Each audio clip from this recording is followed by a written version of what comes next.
It was winter break and you were completely bored out of your mind. It was just one of those days where you didn't know what to do with yourself. Not wanting to freeze your ass off building snowmen or making snow angels like the rest of the population at this time of the year, you would opt to stay indoors. You hadn't quite anticipated just how lonesome and boring you would feel because of it. After a few hours of doing nothing but lying around your house, you had decided that enough was enough, and it was time to be social and productive by heading to Mount Justice to train. Getting quickly changed into a sports bra and leggings, you shrugged on your coat and headed to the nearest Zeta tube. Recognized. B10, the metallic voice of the Zeta tube droned. As you materialized into the base, you looked around and saw M-Gain baking something that looked inedible, and Connor was watching his favorite TV show, TV Static. Noticing a familiar redhead in the corner of the room, you sighed.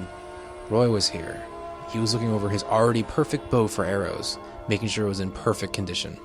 Realizing that you were here, he looked over to you and nodded in welcome before turning back to inspect his bow. There was something about that brooding arch that really pissed you off. He was arrogant and thought he was too high and mighty for the team when you were both the same age.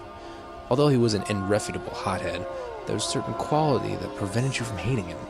Roy hid behind his mask of hostility when deep down you knew he was a really nice guy who always wanted to help people.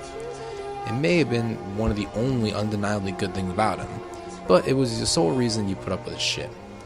Hiya! I'm making brownies if you want some, said M-Gain, cheerily snapping you out of your train of thought.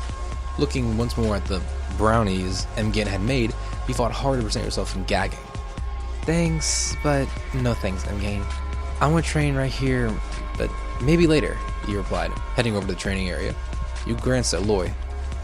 Are you going to be here long? You asked him. I could really use a sparring buddy, you offered. Roy looked up. Well, since I got nothing better to do, he answered. Once you're both in the training room, Roy caught your eye by removing his red hoodie that he had on, revealing a white, sleeveless shirt which accentuated just how well built he was. You couldn't help but look at how toned he was, and unfortunately, that didn't go unnoticed by Roy. Like what you see? He smirked, flexing his bicep at you teasingly. Turning away to hide your blush, you scoffed. You wish. Roy's smirk intensified at this. Let's make this interesting, shall we? He asked slyly. You were intrigued. How can we make it interesting? You questioned, tilting your head in interest. If I pin you, you have to answer a question of my choosing. Honestly, Roy answered. And vice versa if I win, correct? You confirmed, to which Ray nodded. Then let's do this, you cheered, clapping your hands. You both got in your stances and waited for the first move. Not wanting to look like a coward, you made the first move.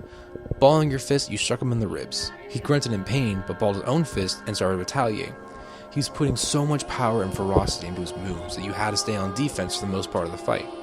After what felt like hours of fighting, you saw an opening and decided to try and roundhouse kick him.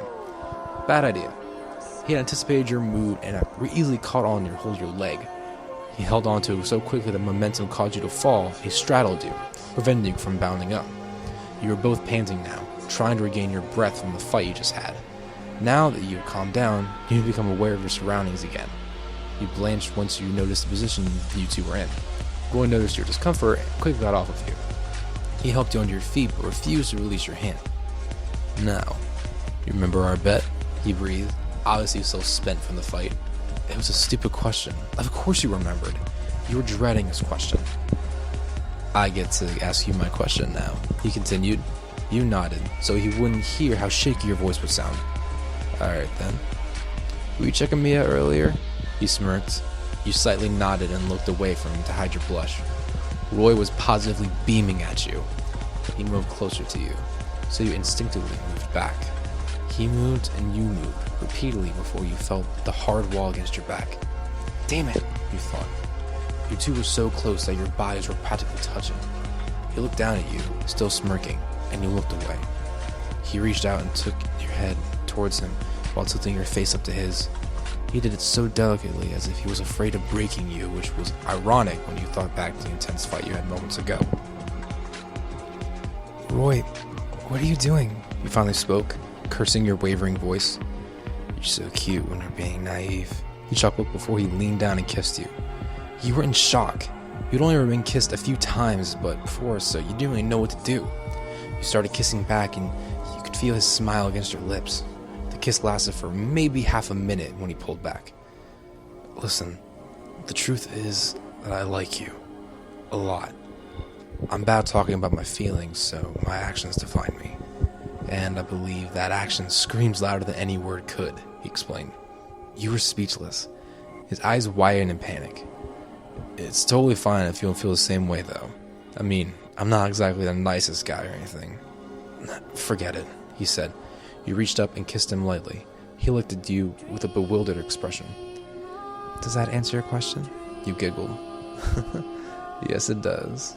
Yes, it does, he answered, pulling you in for another sincere kiss. You both got together and became inseparable. The team was a little bit weirded out and confused because you guys had always been at each other's throats. Everyone was happy for you both, though. You two made the most excellent team ever.